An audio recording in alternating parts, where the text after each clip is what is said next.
When discussing obsession, some argue that it is a straightforward psychological critique of entitlement and toxic masculinity, reading the film strictly as a cautionary tale against nice guys.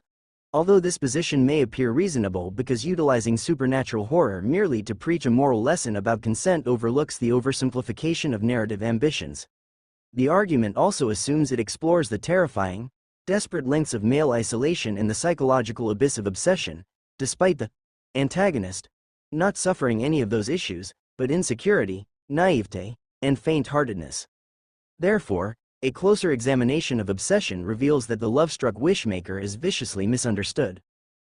First, the idea that the film is a direct allegory for assault may appear convincing because it seems that Bear's supernatural coercion represents the absolute erasure of Nikki's agency and voice.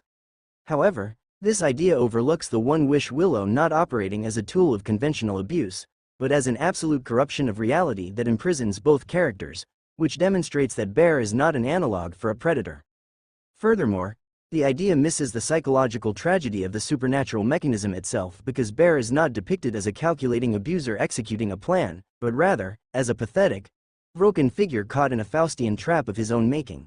Therefore, when obsession is examined more comprehensively, the horror stems less from malicious intent and more from a profound cosmic tragedy, i.e., a desperate soul grasping at a hollow, magical illusion that destroys the very thing he thought he wanted.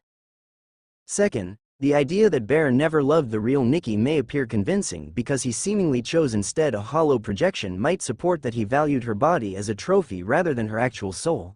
However, this argument overlooks the psychological portrait of panic and cognitive dissonance that defines Bear's character arc, which demonstrates when the real Nikki surfaces in agony. His hesitation and inability to undo the wish are driven by a suffocating terror of abandonment and the finality of loss, rather than simple malice, despite being trapped in a horrific feedback loop where to undo the spell means facing the unbearable rejection that sent him into despair in the first place. Therefore, when obsession is examined more comprehensively, his failure is one of profound cowardice and weakness of character rather than the calculated coldness of a trophy collector.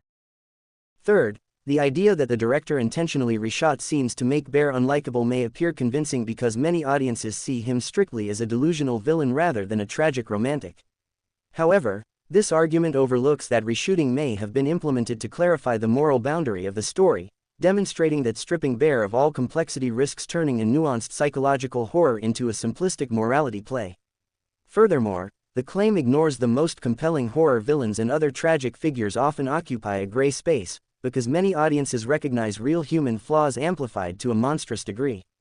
Therefore, when obsession is examined more comprehensively, forcing Bear into a rigid box of irredeemable villainy, the film would miss an opportunity to examine why isolation breeds such deep pathology in modern society.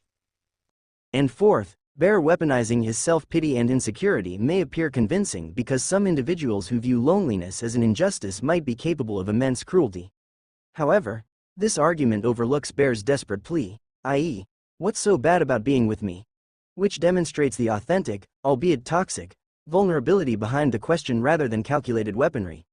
Furthermore, the claim misunderstands Bear's self-pity as not deployed as a tactical manipulation to gain power, but stems from a genuine psychological deficit, an inability to process rejection without experiencing total ego collapse. Therefore, when obsession is examined more comprehensively, the film's true warning is not merely that insecure men are dangerous, but that the modern epidemic of isolation can warp the human mind to the point where reality itself becomes secondary to the desperate need for validation. Ultimately, the debate over interpreting obsession exclusively as a modern morality tale against toxic entitlement cannot be fully understood by accepting the claim that robs the film of its darker, more unsettling psychological ambiguity. Although the interpretation may contain those elements, it fails to account for Bear not simply as a monster in a nice guy disguise, but a manifestation of human desperation pushed past the breaking point by supernatural temptation. As demonstrated, the claim reduces the narrative to a simple checklist of political and social infractions. Therefore, the stronger conclusion is that the film's deeper and more tragic thesis is that the human ego, when starved of connection, is entirely capable of creating its own inescapable hell.